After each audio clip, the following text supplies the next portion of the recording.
Hello Himachal वासियों, क्या हाल है? आइए जानते हैं हिमाचल प्रदेश की बड़ी खबर और आज शाम तक के हिमाचल की मुख्य समाचार पर नजर डालते हैं। इससे पहले आप वीडियो को लाइक नहीं किए हैं तो लाइक कर दीजिए और चैनल में नए हैं तो चैनल को सब्सक्राइब कर लीजिए।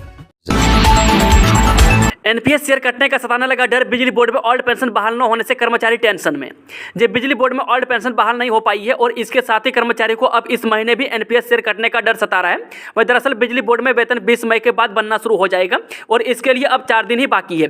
इन 4 दिन में ओल्ड पेंशन बहाली का फरमान जारी नहीं हुआ तो बिजली बोर्ड कर्मचारियों का मई महीने का शेयर भी एनपीएस में ही जाएगा। जबकि राज्य सरकार तमाम विभागों के लिए ओल्ड पेंशन बहाली का ऐलान पहले ही कर चुकी है और इस दिशा में कर्मचारी विभाग अध्यक्ष के पास ओल्ड पेंशन के विकल्प के संबंध में शपथ पत्र भी जमा करवा रहे हैं। वही बता दें कि एनपीएस में कर्मचारियों का शेयर भी रोक दिया गया है। प्रोफेशनल कोर्स को 1% ब्याज दर पर लोन देगी हिमाचल सरकार, कैबिनेट में आएगी योजना। हिमाचल सरकार गरीब घरों के बच्चों को प्रोफेशनल कोर्सेज के लिए 1% ब्याज दर पर लोन उपलब्ध करवाएगी। वही 200 करोड़ की इस योजना को मुख्यमंत्री के नाम पर शुरू किया जा रहा है। वही बता दें कि बुधवार को होने वाली कैबिनेट की बैठक में मुख्यमंत्री विद्यार्थी प्रोत्साहन योजना पर फैसला हो सकता है। इस योजना के तहत 200 करोड़ का एक फंड तैयार किया जा रहा है जो राज्य सरकार के अपने बजट में होगा। वही इस फंड के माध्यम से गरीब बच्चों को engineering, medical, MBA, PhD, ITI और पॉलिटेक्निक के कोर्स के साथ बी फार्मेसी और नर्सिंग इत्यादि प्रोफेशनल कोर्सों के मामले वित्तीय सहायता दी जाएगी। बता दें कि इसमें राज्य सरकार सिर्फ 1% ब्याज लगाएगी। वही योजना का उद्देश्य यह है कि पैसों की कमी से कोई भी मेधावी गरीब बच्चा उच्च शिक्षा से वंचित न रहे। इस पैसे को लौटाने के लिए भी गरीब परिवारों को राहत वाली स्कीम दी जाएगी।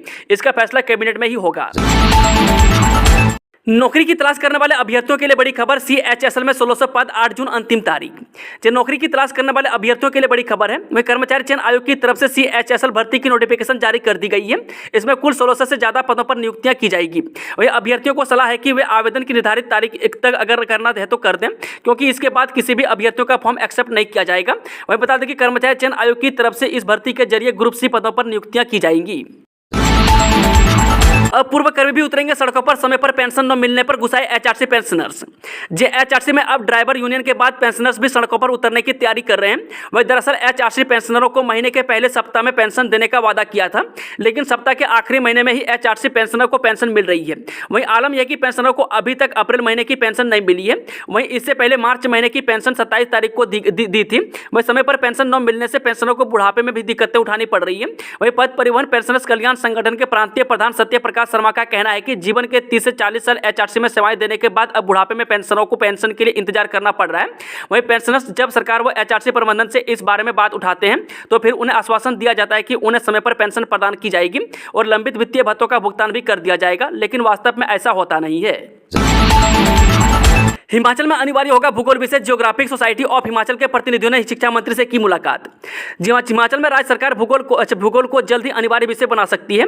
इसके संकेत शिक्षा मंत्री रोहित ठाकुर ने दिए हैं। उन्होंने कहा कि भूगोल विषय को वैकल्पिक से अनिवार्य बनाने के लिए राज्य सरकार जल्द कदम उठाएगी। वही रोहित ठाकुर ने यह बात geographic society of Himachal Pradesh के प्रतिनिधिमंडल से कही है। बता दें कि यह प्रतिनिधिमंडल मंगलवार को हिमाचल प्रदेश शिक्षा मंत्री रोहित ठाकुर से मुलाकात करने पहुंचा था। वहीं प्रतिनिधिमंडल की अगुवाई कर रहे हिमाचल प्रदेश विश्वविद्यालय में भूगोल विभाग के अध्यक्ष डॉक्टर BR ठाकुर ने कहा कि भूगोल महत्वपूर्ण विषय है, लेकिन 11वीं और 12वीं कक्षाओं में सभी महाविद्यालयों के लिए इसे अनिवार्य नहीं किया गया है। उन्हें कहा गया कि सरकार की तरफ से कैबिनेट के माध्यम से मजबूत निर्णय लेकर राष्ट्रीय शिक्षा नीति के प्रावधानों के तहत और भौगोलिक विविधताओं को देखते हुए पहाड़ी क्षेत्र की समझ को बढ़ाने के लिए भूगोल विषय के महत्व को समझना होगा। बिलासपुर में दौड़ेगी हिमाचल की पहली advance life support ambulance, oxygen, ventilator, defibrillator, ECG आदि की होगी सुविधा। जब प्रदेश की पहली advance life support ambulance Bilaspur जिला में परिचालित होगी। वह त्वरित उपचार की तमाम स्वास्थ्य सुविधाओं से लेस या high tech ambulance corporate social responsibility के माध्यम से संचालित की जाएगी। बता दें कि जीवन रक्षक उपकरणों से लेस इस एम्बुलेंस में ऑक्सीजन के साथ साथ वेंटिलेटर, डिफिब्रिलेटर, कार्डियक मॉनिटर और ECG इत्यादि की सुविधा उपलब्ध होगी। यह एम्बुलेंस एक प्रकार से चलंत गहन चिकित्सा कक्ष की तरह कार्य करेगी। वह सूचना के तहत बिलासपुर जिला ही नहीं बल्कि पूरे प्रदेश भर में अभी तक यह सुविधा उपलब्ध नहीं है। बता दें कि यहाँ स्वास्थ्य क्षेत्र में एम्बुलेंस की अहम भूमिका रहती है। भवन गिराकर खाली करवाई जमीन, हाईकोर्ट सख्त, दोषी से वसूला जाएगा गिराने का पूरा खर्चा। हिमाचल प्रदेश हाईकोर्ट ने नियमों के विपरीत निर्माण किए जाने को गंभीरता से लिया है। वह अदालत ने शिमला के कुसुम पट्टी में अवैध भवन निर्माण को तुरंत गिराने के आदेश दिए हैं। वह अदालत ने अपने आदेशों में स्पष्ट किया है कि अवैध निर्माण गिराने का पूरा खर्चा दोषी से वसूला जाए। वह कार्यवाहक मुख्य न्यायाधीश तरलोक सिंह चौहान और न्यायाधीश वीरेंद्र सिंह की खंडपीठ ने जिला प्रशासन को उचित सहायता मुहैया करवाने का जिम्मा सौंपा है। बता दें कि अदालत ने अपने आदेशों की अनुपालना रिपोर्ट 22 मई को तलब की है। वहीं उदित पवार के मुख्य न्यायाधीश के नाम लिखे पत्र पर हाईकोर्ट ने जनहित में याचिका दर्ज की है। पत्र में आरोप लगाया गया है कि कुसुमपट्टी निवासी ने सरकारी जमीन पर निर्माण किया है। वहीं एक आरोप लगाया गया है कि इसके लिए कोई स्वीकृति नहीं ली है। पहले पुरानी पेंशन दी, बाद में महिलाओं को 1500 रुपये, सीएम बोले सरकार ने पूरी की 2 गारंटियां। जब मुख्यमंत्री सुखविंदर सुक्खू ने मसोबरा में आयोजित 2 दिवसीय जिला स्तरीय सीमपुर मेले के समापन समारोह की अध्यक्षता करते हुए कहा कि प्रदेश सरकार ग्रामीण क्षेत्रों की आवश्यकताओं से भली भांति परिचित है और ग्रामीण अर्थव्यवस्था को सुदृढ़ करने के लिए शीघ्र ही एक नई योजना शुरू करेगी। इसके साथ ही उन्होंने कहा कि कांग्रेस पार्टी ने विधानसभा चुनावों के दौरान सरकार द्वारा दुग्ध उत्पादों से 10 लीटर गाय का दूध 80 रुपये प्रति लीटर तथा भैंस का दूध 100 रुपये प्रति लीटर प्रतिदिन खरीदने का वादा किया था और सरकार इस योजना को धरातल पर उतारने की दिशा में ठोस कदम उठा रही है। वहीं मुख्यमंत्री ने कहा कि प्रदेश सरकार ने 1,36,000 एनपीएस कर्मचारी को पुरानी पेंशन प्रदान कर कांग्रेस प्रतिज्ञा पत्र की पहली गारंटी को अपनी पहली ही मंत्रिमंडल बैठक में पूरा किया। 6 महीने में फाइनल करें भर्ती प्रमोशन नियम, प्रदेश उच्च न्यायालय के आदेश। सरकारी स्कूलों में खाली चल रहे पद। जब प्रदेश हाईकोर्ट ने सरकारी स्कूलों में जूनियर ऑफिस असिस्टेंट के नाम से भरे जाने वाले पदों के लिए 6 माह के भीतर भर्ती एवं पदोन्नति नियमों को अंतिम रूप पर देने के आदेश दिए हैं। वहीं पहले जिन पदों को असिस्टेंट लाइब्रेरियन के नाम से जाना जाता था, उसके स्थान पर नए कैडर के JOA लाइब्रेरियन के करीब 2000 पद शिक्षा विभाग में खाली पड़े हैं। वहीं न्यू कैडर के इन पदों के लिए भर्ती नियम नए सिरे से बनाए जाने हैं, जिसके बाद ही इन पदों पर भर्तियों की जा सकती है। बता दें कि कार्यवाहक मुख्य न्यायाधीश तरलोक सिंह चौहान और न्यायाधीश वीरेंद्र सिंह की खंडपीठ ने तथा पानी निवासी प्रताप सिंह ठाकुर की ओर से मुख्य न्यायाधीश के नाम लिखे पत्र से जुड़े मामले का निपटारा करते हुए उपरोक्त आदेश पारित किए। बिजली बोर्ड की निजी हाथों में देने की तैयारी, HPSEB एम्प्लॉयज यूनियन के अधिवेशन में केंद्र सरकार पर जड़े आरोप।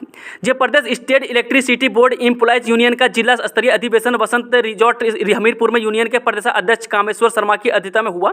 इस अवसर पर यूनियन के प्रदेशाध्यक्ष ने केंद्र की RDS योजना के तहत की जा रही स्मार्ट मीटरिंग पर गंभीर प्रश्न उठाते हुए कहा कि इसमें रखे गए लक्ष्य व शर्तें प्रदेश की भौगोलिक परिस्थितियों में व्यवहारिक नहीं है और केंद्र सरकार की शर्त अनुसार लक्ष्यों के प्राप्त न होने पर इसमें दी जा रही ग्रांट लोन में बदल जाएगी। वहीं यूनियन ने केंद्र सरकार पर आरोप लगाया कि वह राज्य की खराब वित्तीय हालात को देखते हुए केंद्रीय ग्रांट का लालच देकर बिजली वितरण प्रणाली में सुधार के नाम पर स्मार्ट मीटरिंग के माध्यम से देश के बड़े निजी कॉर्पोरेटर को बिजली वितरण कंपनियों में प्रवेश कराना चाहती है। एयर इंडिया एयरपोर्ट सर्विस में भरी जाएंगी 480 सीटें। वेबसाइट AASI.in पर जाकर कर सकते हैं apply. Air India airport service में 480 से अधिक पदों पर भर्ती निकली है। इनमें ड्यूटी ऑफिसर, जूनियर ऑफिसर व अन्य पद शामिल हैं। इसके लिए उम्मीदवार ऑफिशियल वेबसाइट AASI.in पर जाकर अप्लाई कर सकते हैं। इन पदों पर उम्मीदवारों का चयन वॉक इन इंटरव्यू के आधार पर होगा। वहीं भर्ती प्रक्रिया में शामिल होने पर योग्य उम्मीदवार को 23,640 से 75,000 रुपये प्रतिमाह सैलरी मिलेगी। वहीं बता दें कि उम्मीदवार को पद के अनुसार 25, 26, 27, 28, 29 और 30 मई 2023 को सुबह 9:30 बजे दोपहर 12:30 बजे तक मुंबई के तय पते पर पहुंचना होगा। चलिए चलते हैं शाम की आखिरी खबर। जल कल्याण के लिए कई बड़े फैसले ले रही सरकार। राज्य सरकार प्रदेशवासियों के कल्याण के लिए महत्वपूर्ण कदम उठा रही है तथा इस उद्देश्य की पूर्ति के लिए कई निर्णायक फैसले भी लिए गए हैं। वे व्यवस्था परिवर्तन की राह पर सरकार लोगों के हितों के लिए सभी पहलुओं पर गहनता से विचार कर रही है। यह बात राजस्व, बागवानी तथा जनजातीय विकास मंत्री जगत सिंह नेगी ने आज यहाँ विभिन्न चरणों में राजस्व, बागवानी तथा जनजातीय विकास विभाग की समीक्षा बैठक के दौरान कही। उन्होंने कहा कि प्रदेश सरकार लोगों के कल्याण के लिए संवेदनशील है तथा इसके लिए महत्वपूर्ण जानकारी एकत्रित करने व समयबद्ध निर्णय लेने के लिए वह ऑस्ट्रेलिया के दौरे पर गए थे।